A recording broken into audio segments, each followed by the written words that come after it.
고린도전서 13장은 사랑장이라고 하는 별명이 붙어 있습니다. 히브리서 11장은 믿음장이라고 하는 별명이 붙어 있습니다. 그러면 빌립보서의 별명은 무엇입니까? 흔히 기쁨의 편지라고 말합니다마는 빌립보서는 감사의 편지이기도 합니다.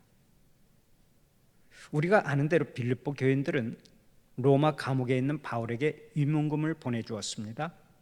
그뿐 아닙니다. 자기네 교회 목사까지 바울에게 파송할 정도로 사랑을 쏟았습니다. 겨울 내내 감옥 가까이 있으면서 사도 바울에게 사식도 넣어드리고 여러 가지 불편한 것을 도와드리게 했습니다. 이런 사랑이 너무나 고마워서 바울이 감사의 편지를 쓰게 된 것인데, 그 감사의 편지가 바로 빌립보서입니다. 그런데 모든 말이 다 그렇지만 이 감사하다는 말을 우리는 조심해서 사용해야 합니다. 진심으로 감사합니다 하고 한 번만 말하면 될 것을 거듭거듭 되풀이하면 어딘지 모르게 무엇을 더 바라는 것 같은 인상을 주게 됩니다. 예를 들어 봅시다. 여러분이 누구한테서 선물을 받았을 때 감사합니다, 정말 감사합니다, 작년에 주신 것도 감사하고 금년에 주신 것도 감사합니다 하고 지나치게 인사를 하면 꼭 이런 말로 들리기 쉽습니다. 그러니까 내년에도 꼭 주시기 바랍니다. 이런 말로 들리기도 한단 말이죠. 똑같은 말이라도 이렇게 다르고 저렇게 다른 것입니다. 그래서 오늘의 본문을 보면 바울이 감사하다는 말을 하면서도 혹시 빌립보 교인들이 무엇을 더 달라는 말로 오해하지 않을까 염려하면서 17절을 통해 이렇게 말합니다. 내가 선물을 구함이 아니다. 바울이 계속해서 감사하다고 말하는 것은 무언가를 더 바라서가 아니라는 얘기입니다. 이런 면에서 보면 바울이 상당히 센스가 있다고 생각이 되죠. 어쨌든 바울은 감옥에 갇혀있는 그 열악한 상황에서도 남 생각하는 것을 잊지 않았습니다. 상대방이 부담을 느끼거나 자존심이 상하지 않도록 늘 배려하는 자상한 마음을 가지고 살았던 것이죠. 이처럼 우리도 민감한 의식을 가지고 생각해 볼 필요가 있습니다. 상대방에게는 내가 어떤 사람으로 비춰질까? 내가 하는 말이 상대방에게는 어떻게 들려질까? 내 행동이 어떻게 받아들여질까 하는 것들에 대해서 적지 않게 신경을 쓸 필요가 있습니다. 내 편에서 도와주면 그만이지 뭐 하고 일방적으로 밀어붙이는 것은 무례한 일이 될 수가 있습니다. 나 중심의 생각은 인간관계 속에서 항상 갈등을 일으키고 오히려 고통을 줄 수 있는 거예요. 여러분, 소와 사자의 결혼 얘기를 아십니까? 두 동물이 초원에서 만나 사랑에 빠졌습니다. 서로 취향이 너무 달라서 멋지게 보였고 두 사람은 마침내 결혼에 꼴이 나게 되었습니다. 결혼한 후에 소는 열심히 풀을 뜯어다가 사자에게 대접을 했고, 사자는 소를 너무나 사랑해서 짐승을 사냥해가지고 그 고기를 소에게 갖다 주었습니다. 나름대로 최선의 사랑의 표현을 했는데 두 사람은 굶주림에 시달리게 되었습니다. 싸우게 되었어요. 소의 입장에서는 먹지도 못하는 고기를 잡아다 주니까 얼마나 심사가 뒤틀렸겠습니까? 또 반대로 사자의 입장에서는 자기가 먹지도 못하는 풀을 날마다 뜯어다 주니까 얼마나 괴로웠겠습니까? 너는 왜 내가 가져온 풀을 안 먹냐 하고 불평하고, 한쪽에서는 너는 왜 내가 잡아온 고기를 안 먹냐 하고 또 불평한단 말이에요. 그러니까 그 부부는 계속해서 싸움을 하게 된 겁니다. 너 같은 동물은 처음 본다. 결국 두 동물이 헤어지게 됐다는 거예요. 이 소와 사자의 이야기는요, 웃기면서도 슬픈 이야기예요. 왜냐? 두 사람은 나름대로 사랑을 가지고 최선을 다해서 자기가 무언가를 준비에다가 배우자에게 주었는데 그것이 배우자에게는 아무 소용이 없었다는 거죠. 그것 때문에 오히려 갈등이 심화되고 싸움을 하다가 갈라서게 되는 그런 비극을 맞이했다는 얘기입니다. 우리는 언제나 자신이 최선을 다했다는 것으로 스스로 위안을 얻으려고 합니다. 그러나 우리에게 정말 필요한 것은 항상 상대방 입장에서 생각하고 상대방이 원하는 것을 채워주는 거예요. 그것이 최선이고 그것이 사랑입니다. 사랑하는 우리 성도들은 언제나 상대방 입장에서 생각해보고 필요한 것을 채워주어서 우리 하나님이 예비하신 복을 충만히 누리는 자들이 되시기를 바랍니다. 바울은 감사의 인사를 한 후에 본문에서 세 가지 귀한 말씀을 합니다. 그 중에 첫 번째가 10절에 나오는데 10절 말씀을 다시 한번 함께 읽어볼까요? 함께 봉독합니다. 내가 주 안에서 크게 기뻐함은 너희가 나를 생각하던 것이 이제 다시 싹이 남이니 너희가 또한 이를 위하여 생각은 하였으나 기회가 없었느니라. 아멘. 사도 바울은 먼저 자신을 돕는 일을 시작한 것에 대해서 칭찬을 하지요. 전에도 너희가 나를 도울 생각은 있었지만 기회를 찾지 못했는데 이제 그 기회를 얻었으니 참으로 고맙고 감사하다 하고 칭찬합니다. 여기서 다시 한번 사도 바울의 세심한 배려와 용의 주도함을 발견할 수가 있습니다. 본래 빌립보 교인들은 전도금을 모아 바울에게 전한 적도 있고 또 계속해서 바울을 돕기로 약속한 바가 있습니다. 그런데 어찌된 일인지 까맣게 잊어버리고 있었습니다. 눈에서 멀어지면 마음에서도 멀어진다는 말처럼 빌립보 교인들도 그랬던 모양입니다. 이것이 인간의 한계죠. 그러다가 뒤늦게 바울이 감옥에 갇혔다는 소식을 듣고서야 아이고, 바울 선생님이 떠나실 때 우리가 계속 돕기로 약속했는데 그동안 사도 바울 선생을 돕지 못했구나, 그런 미안한 마음을 가지고서 급히 서둘러서 빌립보 교인들이 조금 많은 돈을 모았습니다. 그리고서 자기 교회 목사를 통해서 그 헌금을 보내주었습니다. 그때 바울의 입장에서 보면 할 말도 많았을 것입니다. 아니, 계속 돕겠다고 철석같이 약속을 해놓고는 까맣게 잊고 있다가 감옥에 갇혔다고 하니까 이제야 생각이 났냐? 그동안 무심했던 빌립보 교인들을 책망할 수도 있습니다. 그러나 사도 바울은 책망하지 않았습니다. 오히려 이렇게 말합니다. 너희들이 생각은 하였으나 기회가 없었느니라. 얼마나 덕스러운 말입니까? 기독교적인 인격이 여기에 잘 드러나고 있습니다. 어떤 사람들은 남의 마음 먹은 것까지 다 안다고 합니다. 저 사람이 틀림없이 나쁜 마음을 먹었을 것이라고 함부로 판단합니다. 그러나 사람이 어떻게 남의 마음을 다 알고 삽니까?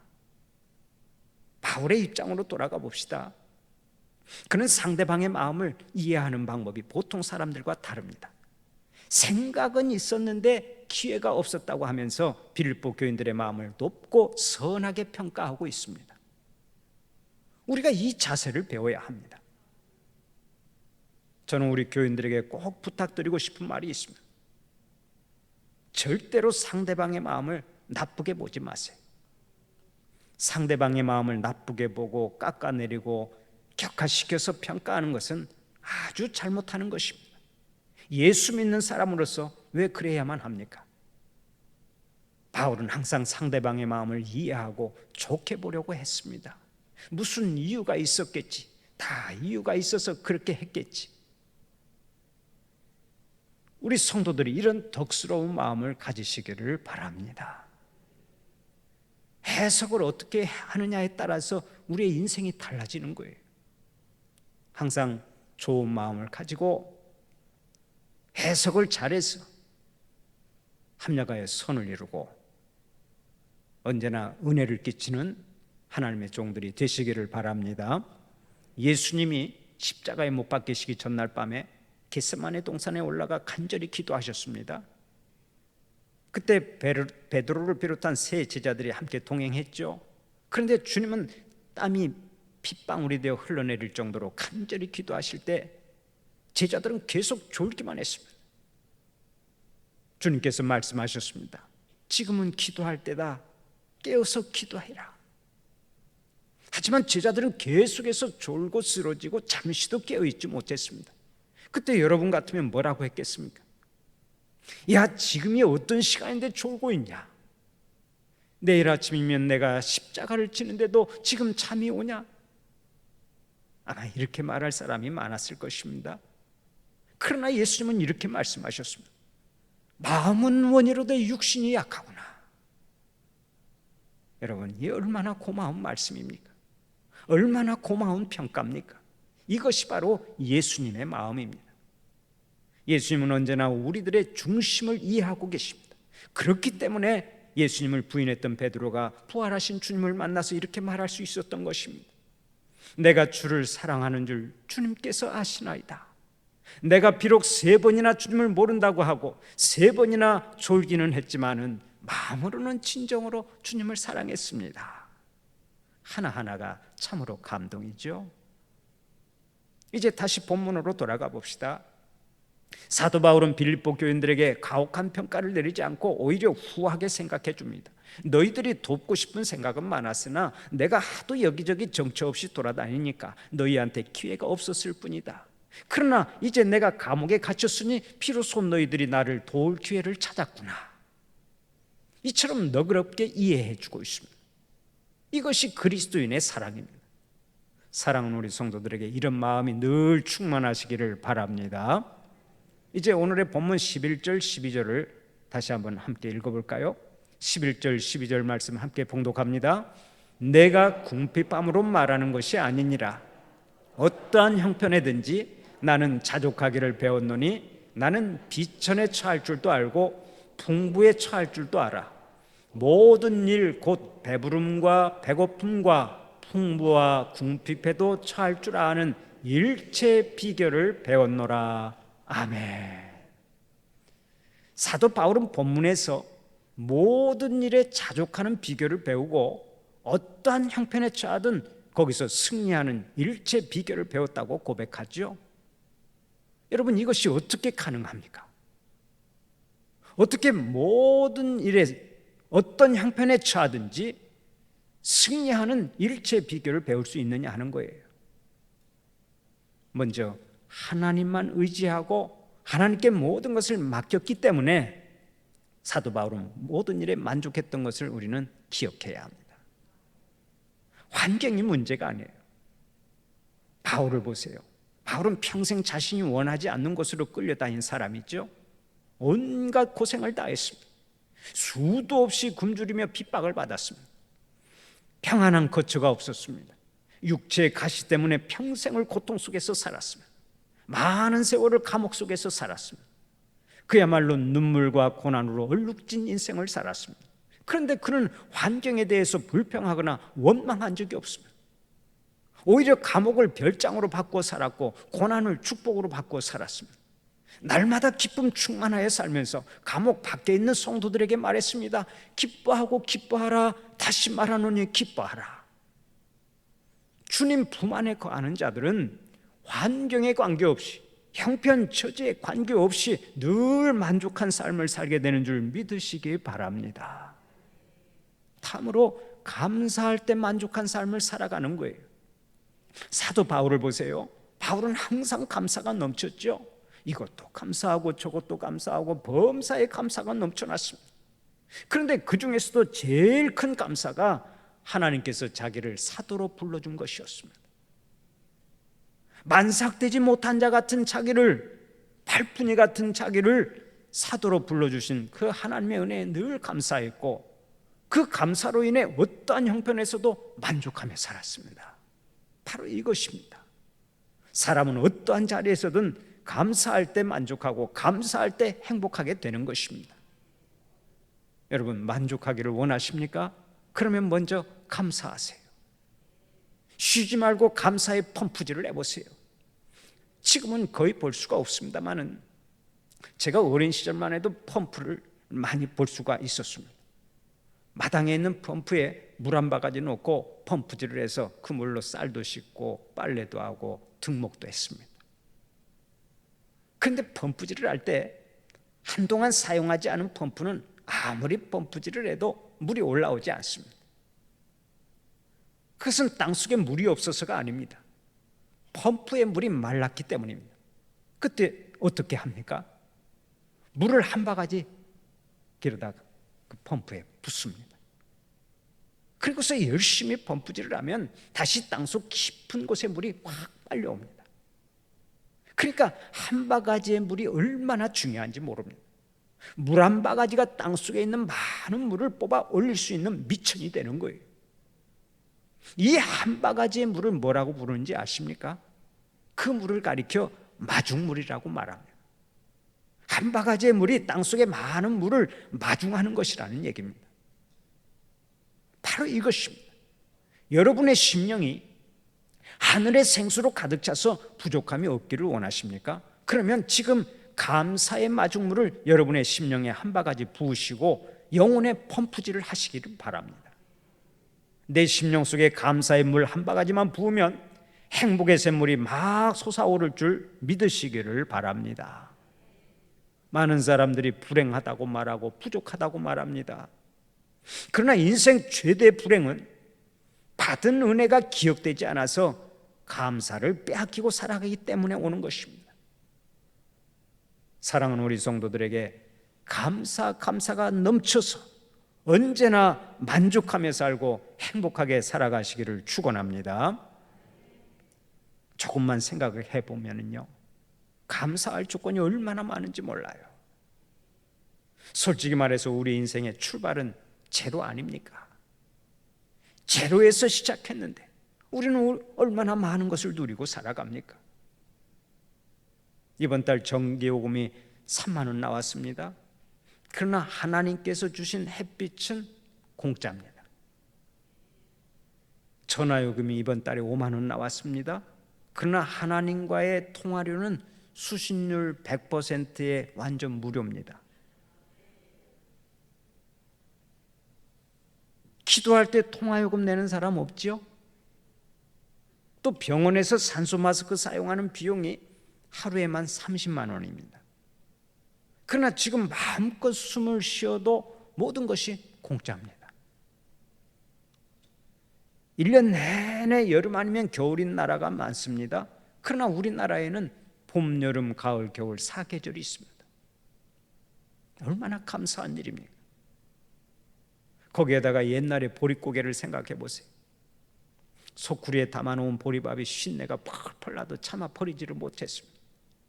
제 어린 시절에 이 소쿠리에다가 꽁보리밥을 담아놓고, 그때만 해도 뭐 냉장고도 없고 아무것도 없으니까 이 처마 밑에다가 그 소쿠리를 이렇게 걸어놓고 이제 때가 되면 또 내려가지고 그 소쿠리에 담긴 꽁보리밥을 물에 맞아서 먹었는데요, 그것을 여름에 막 이틀씩 두고 이렇게 먹으면 나중에 그 꽁보리밥이 쉬어가지고요 쉰내가 펄펄 나요.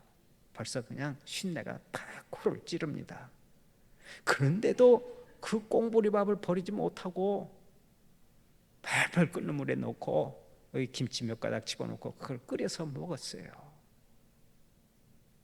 나중에 배탈이 날 망정 아까워서 그걸 버리지 못했다고. 나이 드신 분들 기억나십니까? 한 번도 그런 경험 없어요? 그럼 다 부잣집에서 사셨군요. 저는 그런 시절이 많아요.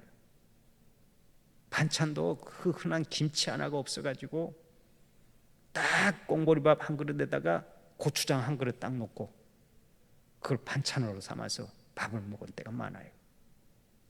그때는요 젓가락질 할 필요도 없어요. 숟가락 가운데 딱 잡고 밥 한 술 떠서 입에 넣고 숟가락 뒷꼭지로 고추장 딱 찍어서 쪽 빨고 이것만 열심히 하면 됐어요.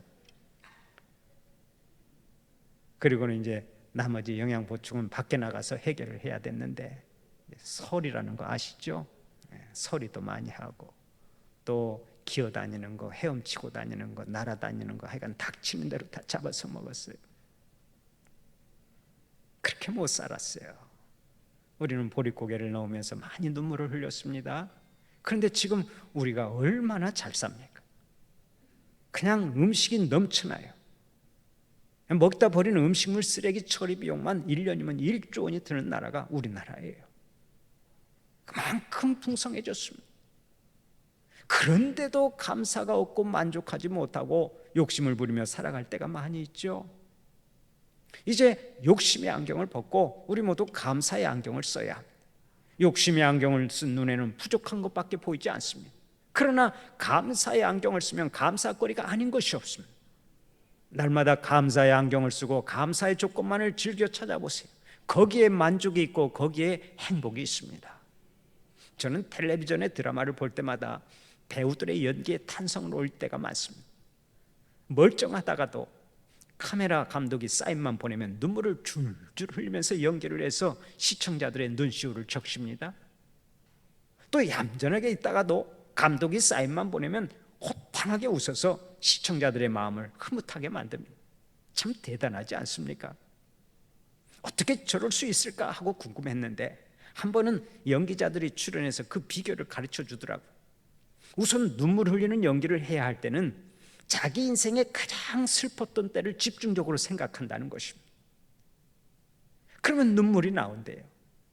그리고 반대로 자기 인생에 가장 기뻤던 때를 생각하면 웃음이 터져 나온다는 것입니다. 그런데 이는 인생살이도 똑같습니다. 과거든 현재든 자꾸 안 좋은 일만 떠올리면서 살면 인생이 우울해지고 슬퍼지는 거예요. 반대로 좋은 일만 떠올리면서 살면 항상 감사가 넘쳐나고 행복해지는 겁니다. 좋은 것들만을 생각하고 사세요. 지금 상황이 좋지 않아도 인생의 밝은 쪽을 보면서 자꾸 감사하세요. 인간의 행복이나 불행이 다 생각하기 나름입니다. 어떤 사람은 자기 아내가 잠이 너무 많아서 걱정이었습니다. 깨워도 자고 일으켜 세워도 자고 말 안 하면 더 잠을 많이 잤습니다. 아침에 먼저 일어나서 밥도 짓고 반찬도 만들어야 하는데 허구한 날 남편보다 늦게 일어나니까 그것 때문에 불만이 많았습니다. 그러던 어느 날 이웃집 부인이 불면증에 걸려서 병원에 입원하는 것을 보았습니다. 그때 이 남편이 생각을 싹 바꾸고서 감사했다고 합니다. 내 아내가 불면증에 걸려서 병원에 입원하는 것보다 잠 많이 자고 건강한 것이 얼마나 감사한 일인가. 여자들만 아멘을 하시는데요, 진짜 사실이 그렇잖아요. 불면증에 걸려서 밤새도록 그냥 꼬박날을 새고 그리고 늘 힘들게 살아간다면 얼마나 가슴이 아픕니까? 아멘이죠. 잠 많이 자고 건강한 거, 이것이 참으로 감사한 일이란 말이에요. 그러니까 다 생각하기 나름이라고. 오늘부터 자꾸 불만이 생기고 불평이 생기면 배우자의 장점을 먼저 생각을 하세요. 그리고 항상 좋은 쪽으로 생각을 하세요. 그러면 거기서 감사가 넘쳐나게 될 것입니다. 불평이나 감사가요, 다 생각하기에 달려 있고 불만이나 만족도 다 생각하기에 달려 있습니다. 한번 따라서 해봅시다. 모든 것이 생각하기에 달려 있다. 범사에 감사하자. 아멘입니까? 우리 중에 그 누구도 만족할 만한 환경 속에 사는 사람이 없습니다. 나름대로 다 부족함이 있습니다. 어떤 사람은 부자로 살고 있지만 건강이 좋지 않습니다. 어떤 사람은 건강은 좋지만 경제가 어렵습니다. 어떤 사람은 남편은 좋지만 자식 때문에 힘이 듭니다. 어떤 사람은 자식이 효자지만 시부모 때문에 고통을 당합니다. 가정마다 다 시험거리가 있고 아픔이 있고 부족함이 있습니다. 절대적으로 온전한 환경이 없는 거예요. 그럼에도 불구하고 하나님은 우리가 만족한 삶을 살아가기를 원하십니다. 날마다 하나님의 은혜로 충만하고 감사가 넘쳐나서 만족한 심령으로 살아가는 여러분들이 되시기를 간절히 축원합니다. 일체 비결을 다 배운 후에 바울이 할 수 있는 마지막 고백은 무엇이었습니까? 오늘의 본문 13절을 보면 이렇게 고백합니다. 내게 능력 주시는 자 안에서 내가 모든 것을 할 수 있느니라. 일체 비결을 배우고 나니까, 또 자족하기를 배우고 나니까 이제는 모든 것을 할 수 있는 능력의 사람이 되었다는 것입니다. 권력은 승리를 통해서 얻어집니다. 재력은 수고와 땀을 통해 얻어지고, 지력은 훈련을 통해서 얻어집니다. 그러나 마음의 힘은 많은 시련을 통하여 얻어지는 거예요. 말씀을 배우고 성령의 감화를 받고 실천하고 수고하면서 사도 바울과 같은 능력의 사람이 되어가는 것입니다. 나는 약하지만 그리스도 안에서의 나는 강합니다. 그리스도께서 능력 주시면 내가 무엇이든지 할 수 있습니다. 사도 바울을 보십시오. 주님께서 능력 주시니까 동서양을 넘나들면서 끝까지 복음의 사자로 꿋꿋이 사명을 잘 감당할 수 있었던 것입니다. 내게 능력 주시는 자 안에서 내가 모든 것을 할 수 있느니라. 이 고백이 여러분의 고백이 되시기를 간절히 축원합니다.